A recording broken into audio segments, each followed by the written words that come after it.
म्हणजे कोणी बोलले, कोणी टोमणे मारले, मारू दे. खचून जाऊ नका त्याच्यात, की मला खरं तर ना 7वीत असताना म्हणजे मम्मीचा आजार ते चालूच होतं. डायलिसिस होतं, बीपीचा त्रास बोल कारण का इव्हन तिला पण माझ्या केसमध्ये मी अभिमानाने सांगेन सगळ्यांना, की माझ्या केसमध्ये असं नाहीये.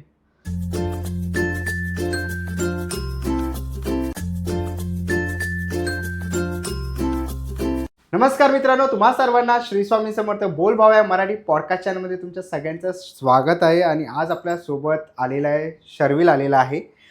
शर्विल नमस्कार. नमस्कार. आणि शर्विल आज खूप चांगला असा टॉपिक घेऊन आलेला आहे, सिंगल पॅरेंट्स चाइल्ड. म्हणजे ज्यांचे आई वडील लहान असताना, मुलं लहान असताना कोणाची आई ऑफ होते, कोणाचे वडील ऑफ होतात किंवा आई वडील दोन्ही नसतात. हां. तर त्या टॉपिकवरती आज आपण बोलणार आहेत. तर शर्विल, तू एक सिंगल चाइल्ड आहेस. हं, तर तुझी आई नाही आहे. हं. तर आई तुझी नाही आहे, तर आई गेल्यानंतरचा तुझा जीवन प्रवास हा कसा आहे? सर्वात प्रथम सगळ्यांना श्री स्वामी समर्थ. मी स्टार्ट करायची आधी एक लाईन बोलू इच्छितो. ज्याला देवानी अनुभव दिलाय, ज्याला देवानी खरं तर अनुभव दिलाय, खरं तर त्यालाच व्यासपीठाची गरज आहे. म्हणजे बघा ना, मी असं काय एवढा एक प्रसिद्ध व्यक्ती नाही आहे किंवा कोण फेमस पर्सनॅलिटी नाही आहे, की जेणेकरून माझं नाव घेतल्याने प्रत्येकाच्या मनात येईल, की हा बाबा हा शर्विल सावंत हा पॉडकास्टवर आला आहे. तर तसं काही नाही, पण माझा जो अनुभव आहे तो खरा आहे. आणि तोच अनुभव माझा मी आज या पॉडकास्टवर तुमच्यासोबत सगळ्यांसोबत खरंच शेअर करणार आहे. आणि सर्वप्रथम देवाला, माझ्या फॅमिलीला आणि दादा तुला थँक्यू. म्हणजे तू मला या प्लॅटफॉर्मवर येण्याची खूप खूप खरंच खूप मोठी संधी दिली आणि माझं खरंच स्वप्न होतं हे बोलण्याचं. तसं. आता तुला आई नाही आहे. हां. तर मग आज लहानपणीच असताना, म्हणजे तू किती वर्षाचा असताना आई गेली? आठवत नाही. खरं तर 7वीत असताना मम्मीचं एक मी सांगू इच्छितो ती स्टोरी.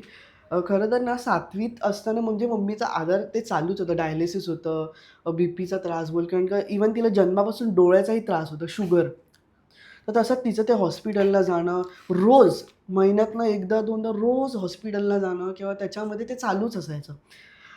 आणि झालं असं की माझी जी काकी-काका वगैरे आहेत, तर माझ्या मम्मीने सांगितलं की पुण्याला मला जायचं आहे. तर तिथेच ट्रीटमेंट चालू होती पुण्याला, म्हणजे माझ्या मम्मीच्या माहेरी, माझ्या आजीच्या घरी, मम्मीच्या मम्मीच्या घरी. तर तिथे गेली आणि तिथेच 2 2 का साधारण 1.5 वर्ष राहिली ती तिथे. तिकडेच राहिली तिकडे कारण का तिकडे डायलिसिस जवळ होतं आणि इथे खूप लांब होतं. आम्ही राहायला लालबागला आहे. तर हॉस्पिटल खूप लांब होतं आणि ते नेणं हे नव्हतं. तर तिकडेच ट्रीटमेंट सगळी चालू होती. म्हणजे मी, पप्पा, माझे काकी-काका बोल तू, आई-बाबा. माझे मोठे काकी-काका त्यांना आम्ही affectionately we do call them आई-बाबा. प्रेमाने त्याला आम्ही आई-बाबा बोलतो. तर आम्ही भेटायला जायचो 2-1.5 वर्ष. आणि माझ्या आई-बाबा, काका-काकी वगैरे कसे ते गव्हर्नमेंट सर्व्हंट आहेत.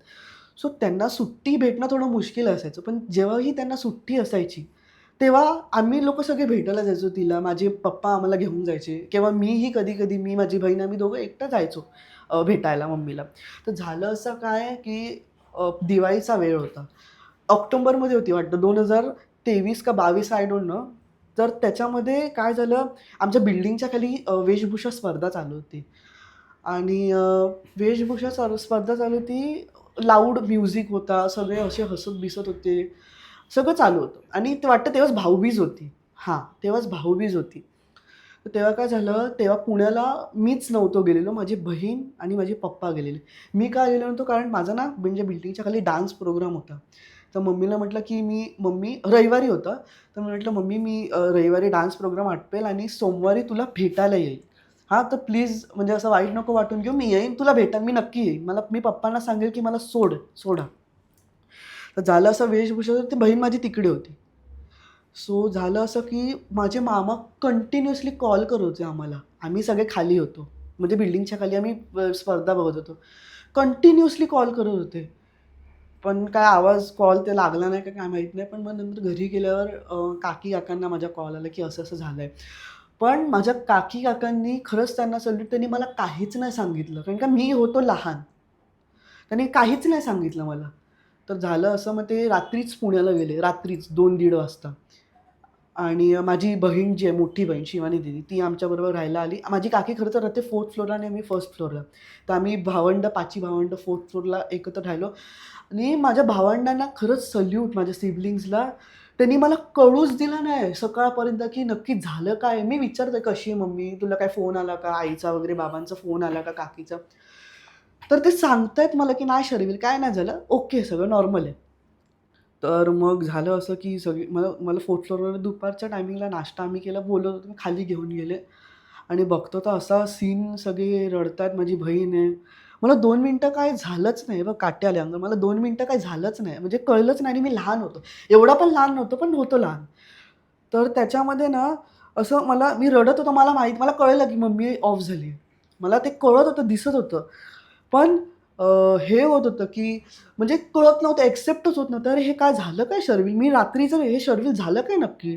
मला माहिती आहे मम्मी ते आहे डोक्यात, पण एक कन्फ्युजन होती डोक्यामध्ये की शर्विल नक्की झालं काय आहे? म्हणजे काय नक्की चालू आहे आजूबाजूला? म्हणजे तसं 2-3 महिने गेले आणि म्हणजे मी थोडं-थोडं एक्सेप्ट केलं की बाबा चल, तुला एकट्यानेच सगळं करायचं आहे. आहे सपोर्ट, फॅमिली आहे, तुला एकट्यानेच सगळं करायचं, तुला स्वतःचंच हे आहे.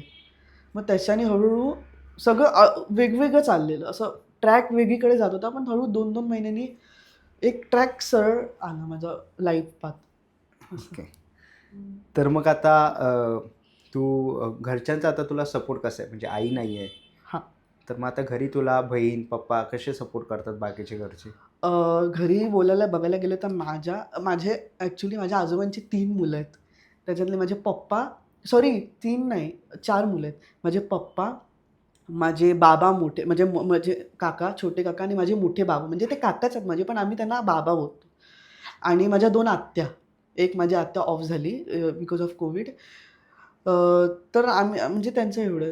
तर माझ्या घरी आम्ही माझे पप्पा, माझी बहीण आणि मी आणि माझे काकी-काका वगैरे ते. तर तसं बघायला गेलं तर मी भरपूर गोष्टी ऐकल्या आहेत अशा, की अ, कोणाचा एखाद्याचा पॅरेंट्स ऑफ झाला किंवा काय झालं, एक्स-वाय-झेड फॅमिलीमध्ये क्लेश झाला, प्रॉब्लेम झाला. तर चुलता-चुलती एक फेमस नाव आहे. चुलता-चुलती जे असतात ते लाथडतात. पण माझ्या केसमध्ये मी अभिमानाने सांगेन सगळ्यांना, की माझ्या केसमध्ये असं नाही आहे. म्हणजे काकी बोल, माझी आई बोल, माझे सगळे हे बोल, काकी-काका, आत्या बोल, भरपूर प्रचंड सपोर्ट केला, प्रचंड. म्हणजे जेव्हा माझ्या मम्मीचं कार्य होतं ना 12वं, तेव्हा मला आणि माझ्या बहिणीला आणि माझा भाऊ, चुलत भाऊ, आम्ही बसलेलो ना एकत्र जेवायला, तेव्हा काकीनी तिच्या हाताने आम्हाला दोघांना भरवलं. का? कारण की आम्हाला बरं वाटो. तसंच सपोर्ट तर होता. परत बाहेरच्यांचा, माझी जी शेजारची काकी, गौरी काकी नाव आहे तिचं, मला तिच्याबद्दल खरंच सांगायला खूप आवडेल. माझ्या मम्मीनी खरं तर ना सगळ्यांबरोबर ना खूप जाण्याच्या आधी क्लोज रिलेशन जपून ठेवलेले. म्हणजे मला ना आज स्वातीचा मुलगा म्हणून ओळखतात. असं नाही बोलत, की हां, याची आई आहे. मला स्वातीचा मुलगा म्हणून ओळखतात. माझ्या बहिणीला पण, ही स्वातीची मुलगी आहे. मी कधी पुण्याला पण जाईल ना, ही स्वातीची मुलगी आहे. स्वातीचा मुलगा किंवा स्वातीची मुलगी असं बोलतात. तर त्याच्यामध्ये असं आहे, की गौरी काकी जे आहेत त्यांचं पण क्लोज रिलेशन होतं माझ्या मम्मीसोबत. आणि गौरी काकी जे आहेत ते मला खरंच मुलासारखं मानतात. त्यांचा स्वतः एक लहान मुलगा आहे. आम्ही YouTubeला व्हिडिओज बनवतो, व्लॉग्स वगैरे. तर तसं आहे आमचं. खूप क्लोज रिलेशन आहे आमचं. ते पण मला सपोर्ट करतात. ते इव्हन मला सांगतात तोंडावर. असं पण नाही विचार करत, की शर्विलला काय वाटेल मी जर त्याला ओरडली, तर ते तोंडावर सांगतात, "शर्विल, तू इथे-इथे चुकतोयस. हे तू चूक सुधारली पाहिजे." आणि खरंच ते जे सांगतात ते पण स्वामींचा करतात. ते पण देवभक्त आहेत. तर ते तसं सांगतात म्हणजे समजावून. तू बोललास की 7वीत असताना आई ऑफ झाली. हं. पॅरेंट्स मीटिंगला आई यायची की पप्पा यायचे? नाही, पॅरेंट्स मीटिंगला पप्पाच यायचे. हे ओके. काय आणि खरं सांगू ना, म्हणजे टीचर्स लोकं पण खूप छान होते. खूप छान. प्रत्येकाने सपोर्ट केला. मला ते बोलायचे, की "you are like my son. You are like my daughter. You are like my son." असे म्हणजे लिटरली बोलायचे आणि खरंच ते बरं वाटायचं, की चला काहीतरी आहे बाबा सपोर्टला, काहीतरी माणसं आहेत.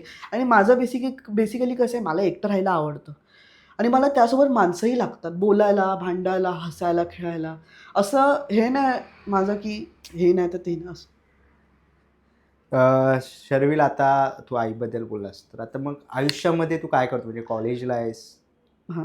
मी खरं तर माझी मम्मी ऑफ झाली तेव्हा 7वीत होतो. तेव्हा त्याच्यानंतर 8वीत, 9वीत, 10वीत थोडं ट्रॅक ना असं मी जे बोललो ते सरळ चालत गेला आणि नंतर काय नाही, जे नॉर्मल जे रुटीन चालू होतं तेच. बोलणं, भांडणं बहिणीशी, बहिणी भावांचं तर भांडण होतं, पप्पांसोबत वगैरे सगळं व्यवस्थित चाललेलं. आणि मी आता 11वीला आहे. 10वीत पण मला खूप छान टक्के मिळाले 73. मी आता 11वीला आहे. आणि मेन गोष्ट म्हणजे तुला छान वाटेल खूप हे ऐकून, की मी पेपरची लाईन टाकतो सकाळचा. ओके. म्हणजे तू हां. स्वतःचा खर्च तू स्वतः उचलतेस. स्वतःचा खर्च स्वतः उचलतो इन द सेन्स, की आता बघ घरी तर आहेत पप्पा, ऑफिसला जातात ते तर कमवतात. तर स्वतःचा खर्च स्वतः म्हणजे हां, एक अभिमानाने आपण असतो ना, की बाबा चला आपण कमवतोय. आपल्याकडे स्वतःचे पैसे आहेत. तर मी माझं Google Pay चालू केलं, की चल बाबा मी अभिमानाने आज खाली खायला जाऊ शकतो. असं नाही, की मी पप्पांकडून पैसे घेतले किंवा कोणाकडून उधार घेतले. एक अभिमान असतो ना, एक कमवायला लागलो, की स्वतः. चल आपण स्वतःचे पैसे आहेत. आपण स्वतः खाऊन येऊया. आपण आपल्या माणसांसाठी घरी काय घेऊन येऊया. तर तसं आहे. म्हणजे हां, स्वतःचा खर्च मी तसं बघायला स्वतःच उचलतो. मला काय अ, हे काय बोलतात ते, काय लागलं-बिगलं खायला किंवा कधी भूक-बीक लागली तर तसं. ओके. तर तू आता कॉलेज वगैरे करतेस, हां. तर मग काय कॉमर्स, सायन्स? मी कॉमर्समध्ये. कॉमर्समध्ये माझा आहे. विचार चाललाय पुढे CMA करायचा, cost management and accountant. But let's see, जसं लाईफ सांगेल. मी घरच्यांचाही सल्ला घेईन. माझे मोठे बाबा आहेत, माझी बहीण आहे. माझी जी चुलत मोठी बहीण आहे ती सर्टिफाईड एनेस्थेशियन टेक्नॉलॉजिस्ट आहे. ओके. तिलाही विचारेन, की कसं दीदी मला सांग तू. माझी बहीण आहे ती पण हॉटेल मॅनेजमेंट करते. तर ओके. तसं. तू बोललास की तुझी आई तू 7वीत असताना ऑफ झाली. ऑप्स तर मग नंतर काय असे सिच्युएशन्स आले का, की तुला ते सांगायला आवडेल? 7वी ते आता तू 11वीत आहेस. तर कधी तुला अशी आठवण आली का आईची? कोणत्या प्रसंगी? चांगला प्रसंग असेल, वाईट प्रसंग असेल, तो तुझ्या असा आयुष्यात घडलाय? हां, आठवण तर येतेच ऑब्व्हियसली. सगळ्यांना येते माझ्या घरातल्यांना. स्वाती असली असती तर बरं झालं असतं. स्वाती म्हणजे माझे काकी-काका पण हे करतात, की स्वाती असली असती तर बरं झालं असतं. लय भांडायची स्वाती आमच्याबरोबर. आणि गौरी काकींनाही खूप आठवण येते, की तुझी मम्मी असली असती तर शर्विल यार तुला कुठच्या कुठे पोहोचवलं असतं, एट्सेट्रा, एट्सेट्रा. तर कसं आहे, आठवण तर येते ऑब्व्हियसली. त्याच्यासोबत मी सोसायटीचे 2 चेहरे बघितले.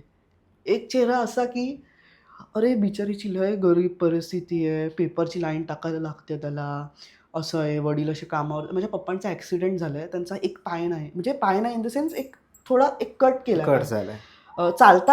चालतात ते वगैरे, फक्त बोटं नाहीत आणि एक हात. कारण का ट्रेनचं त्यांचं ॲक्सिडेंट झालेलं.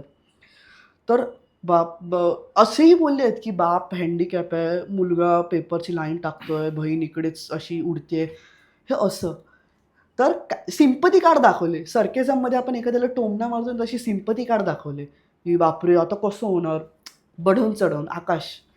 आणि दुसरा चेहरा असा बघितला, की शर्विल म्हणजे अप्रिशिएट केलं मला, की शर्विल तू खूप खरंच छान काम करतोय ह्या वयात. 16व्या वर्षी तरी खूप छान काम करतोय. मला आवडतं, म्हणजे इव्हन बोललेत लोकं, शेजारचे सगळे की छान काम करतोय. आम्हाला आवडतंय तू जे करतोयस ते. म्हणजे आम्ही तरी बघितलं असं कोण करत नाही.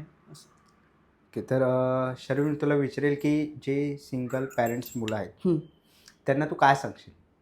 म्हणजे काय तू त्यांना काय इन्स्पायर मेसेज करेल देशील? कोणत्या ह्याच्याने? इन्स्पायर देशील? मी खरं तर असं सांगेल अशा टाईपच्या मुलांना, की बघ प्रत्येकाचं स्वप्न असतं, प्रत्येकाचं मोठमोठं स्वप्न असतं. कोणत्याही वयाचा माणूस असू दे, म्हातारा असू दे, तुझ्यासारखा जेंटलमॅन असू दे, माझ्यासारखा मुलगा असू दे, कोणताही असू दे, इव्हन लहान. प्रत्येकाचं स्वप्न असतं, की मला हे पाहिजे, मला ते कमवायचं मला. मग ते स्वप्न पूर्ण करण्यासाठी नुसतंच घरात एका साईडला बसून मोबाईलवर रील्स स्क्रोल करणं, रील्स ढकलणं, त्याच्याने काय होणार आहे? आणि मग बोलणं, की बाबा मला काहीतरी मोठं पाहिजे, माझं YouTube चॅनल आहे, मला सिल्वर बटन, मी डायमंड प्ले बटन मिळवणार, मी खूप बंगला वगैरे नाही. तर नुसतं बोलण्याने ते हे जे स्वप्न आपलं ते खरं होत नाही. त्यासाठी काहीतरी एक मेहनत करायला लागते किंवा काहीतरी एक स्टेप उचलला पाहिजे. म्हणजे असं नाही, की आता तुम्ही शिडी चढताय, असं नाही, की इथे तुम्ही स्टार्ट केलं तर इथेच डायरेक्ट उडी माराल, असं नाही. प्रत्येक गोष्टीची सुरुवात ही शून्यापासूनच होते आणि ते ते बोलतात ना, युनिव्हर्सल ट्रूथ आहे. प्रत्येक गोष्टीची सुरुवात शून्यापासूनच होते. तर आपण असं नाही, की मला आत्ताच्या आत्ता पाहिजे. मला आत्ताच्या आत्ता नाही मिळत.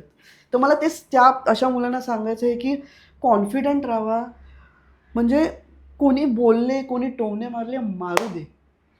खचून जाऊ नका त्याच्यात, की मला आणि एक असतं एखादा माणूस इमोशनल असतो, की कोणी टोमणा मारला, की तो बोलतो लगेच, की मला असं-असं बोललं. तो इव्हन रडतो.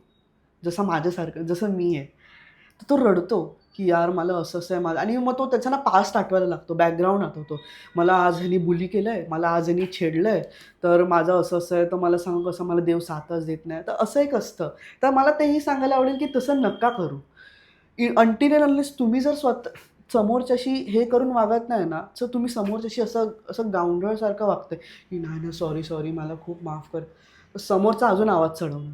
त्याच्या लेव्हलवर येऊन जर बोललो ना आपण, तर काय नाही. मग तो शांत. मग तो तसं इज्जतीत तसं तर तसं वार्तालाप करणार. "हां, बरोबर. बाबा, बाबा, जशाला ओके, तसे ओके." उत्तर. जसंच तसे. Tit for tat. Tit for जशाच टॅट. तसे. हां, तसं आहे. जशास तसं उत्तर दिलं तर समाजामध्ये आपण राहू शकतो. हां, जाऊ शकतो आणि जे असतात आता काही-काही इंट्रोव्हर्ट लोकं असतात, एक्स्ट्रोव्हर्ट लोकं असतात, की त्यांना पब्लिक स्पीकिंग नाही जमत, बोलायला जमत नाही. माझं पण तसं होतं. बोलायला जमतच नाही. आणि तुला सांगू मी पण असा होतो. तुला सांगू मला अजून एक हे झालं, मला ब्लेम केलं गेलेलं, की तुझ्यामुळे तुझी आई ऑफ झाली. एवढं? सांगतो का ते. अ, भाऊबीज होती मी तुला बोललो ते. तेव्हा ॲक्चुअली माझ्या मामाची मुलं, माझ्या मावशीची मुलं, माझी बहीण सगळे होते. मी बोललो ना माझा प्रोग्राम होता म्हणून मी नाही गेलो. सगळे होते. फक्त मीच एकटा नव्हतो आणि माझ्या मम्मीला तोच त्रास झाला, की माझा मुलगा का नाही आहे. इव्हन माझ्या मावशीचा मुलगा बोलला, की "काय नाही मावशी." म्हणजे मावशी काय नाही, शर्विल आला, की आपण त्यांना हे आणू, असं. तर म्हटलं, "आई शपथ! हे असं असं कोण बोलू शकतं यार?" ती बोललं ना, ते बघ ती हीट अजून पण माझ्या बॉडीमध्ये आहे. म्हणजे जेव्हा त्या टायमिंगला जे मी ऐकलं, कसं फिलिंग झालं ते मला आत्ता फील होतंय. आणि एक रात्री आधी खरं तर माहिती नाही कोणाला, एक रात्री आधी माझं आणि माझ्या मम्मीचं बोलणं झालं. माझ्या मम्मीला सांगितलं, "मम्मा सॉरी मला ना खरंच नाही यायला जमलं आणि मी एवढा चांगला डान्स बसवलाय. तर मी शपथ तुला प्रॉमिस देतो. मी तुला नेक्स्ट दिवशी सोमवारी डान्स झाला, सोमवारी मी लगेच ट्रेनमध्ये बसेल, पप्पा मला सोडतील. मी शाळेला सुट्टी मारेन, मी क्लासला सुट्टी मारेन, पण तू जेवढे दिवस सांगशील मी तेवढे दिवस तुझ्याबरोबर राहीन. मी माझ्या बहिणीला पण घेऊन येईन. म्हणजे स्वराली दीदीला पण घेऊन येईन, सॉरी. जेवढे दिवस सांगेल तेवढे दिवस मी तुझ्याबरोबर राहीन. तू जे सांगशील ते. मग ती पण बोलली, "ओके, ओके, चालेल बाळा, असं नाही, काय नाही, तू तुझा डान्स प्रोग्राम अटेंड कर. तू इथे आलास ना, की मी आजीला सांगेन तुझ्या आवडीची फेव्हरेट पनीरची भाजी बनव, बटाट्याची भाजी बनव, भाकरी बनव, कांदा भाकरी." ते सांगेल. तर मला सांग, जी लोकं बोलली, की "तू तुझ्या आईला फोन पण नाही केला, तू तुझ्या आईला भेटलास पण नाही." तर मी हे आमचं कन्व्हर्सेशन झालंय, मी कोणाकोणाला सांगू? बरोबर. प्रत्येकाला तर जाऊन नाही सांगू शकत ना मी, "हे बाबा थांब, तू मला असं बोललास, माझं रेकॉर्डिंग दाखव." तर माझ्याकडे ती व्हॉईस रेकॉर्डिंग अजून पण आहे. आणि मी कधी ना आठवण आली ना आईची मम्मीची, की मी तिचा नंबरवर कॉल लावतो. पण तिचा नंबर गेलाय तर तिथे येतं, की कुड नॉट कॉल धिस नंबर. मी सारखं-सारखं लावतो, "अगं कॉल उचल माझा, अगं कॉल उचल, कॉल कट करू नकोस." असं करतो मी कधी-कधी माहिती आहे तुला करतो हे येड्यासारखं वाटत असेल, पण नाही मी करतो हे कधी-कधी. असं आहे. ते तर आहे. अ, म्हणजे मी आज तुझ्या ह्याच्याने बघितलं की सिंगल पॅरेंट्स जे चाइल्ड असतात, मुलं असतात, त्यांना एवढं समाज ट्रोल करतं किंवा 2 बाजू आहेत त्याच्या. हां, मी जसं बोललो, की सोसायटीने बोललेच, की बिन आईचं लेकरू आहे, ह्याचं कसं होणार? ते तर बघितलंच. पण काही जणांनी खरं सांगू ना, म्हणजे टीचर, शिक्षक बोल, प्रचंड माझे घरातलेच बोल, काकी-काका, आई-बाबा प्रचंड सपोर्ट केला, प्रचंड. म्हणजे असं हे म्हणजे मला असं ऑब्व्हियसली इमोशनल तर असतो माणूस आतल्या आत. ते तर आहेच मी. पण बाहेर एक हसवणं किंवा बोल गौरी काकींचं हे बोल, त्यांच्या हातच्या म्हणजे त्यांच्या हातचं कधी मी खाल्लं ना, तर मला खरंच मम्मीची आठवण येते. माझ्या आईच्या हातचं, काकीच्या हातचं, गौरी काकींच्या हातचं. तर तसं आहे. तर ते तर बघितलंच आहे मी समाजाचं कसं हे आहे बोलतात ना आणि इव्हन पण बोलतात ना असं हे पण बघतात, की हा वीक आहे. ह्याला काहीच नाही येत. म्हणजे असं थोडी नाही, की हां, ज्याला दोन्ही आई-वडील आहेत ते प्रॉपर एकदम उंच ह्याच्यावर आणि ज्याला एकच आई-वडील आहे, एकच पॅरेंट आहे किंवा जो ऑर्फन आहे, जो अनाथ आहे, त्याला त्याला काहीच येत नाही. असं नसतं ना कुठे. हो. प्रत्येकजण सारखा नसतो ना. तुझ्या लाईफचा क्वेश्चन पेपर वेगळा, माझ्या लाईफचा क्वेश्चन पेपर वेगळा. तुला उद्या जाऊन पुढे वेगवेगळी माणसं फेस करायची आहेत. मला उद्या जाऊन पुढे वेगवेगळी माणसं फेस करायची आहेत. तर कोणीच सारखा नसतो ना, तर कंपॅरिझन करणं चुकीचं आहे ना, की चुकीचं आहे. हां, बरोबर. हा ह्याला आई नाही आहे, तर ह्याच्याशी नको बोलायला. हा कसं मी ऐकलंय. म्हणून मी हे बोलते. मी असं नाही की माझ्या मनाची स्टोरी हे कर, मी ऐकलंय हे ओके. असं. मी तुला एक शेवटचा प्रश्न विचारतो शर्विल. हां समज आज ह्या आपल्या पॉडकास्टमधनं तर तुला आईला म्हणजे समज तुझी आई तुझा आज पॉडकास्ट बघत असेल हां. तर तू काय बोलशील आईसाठी?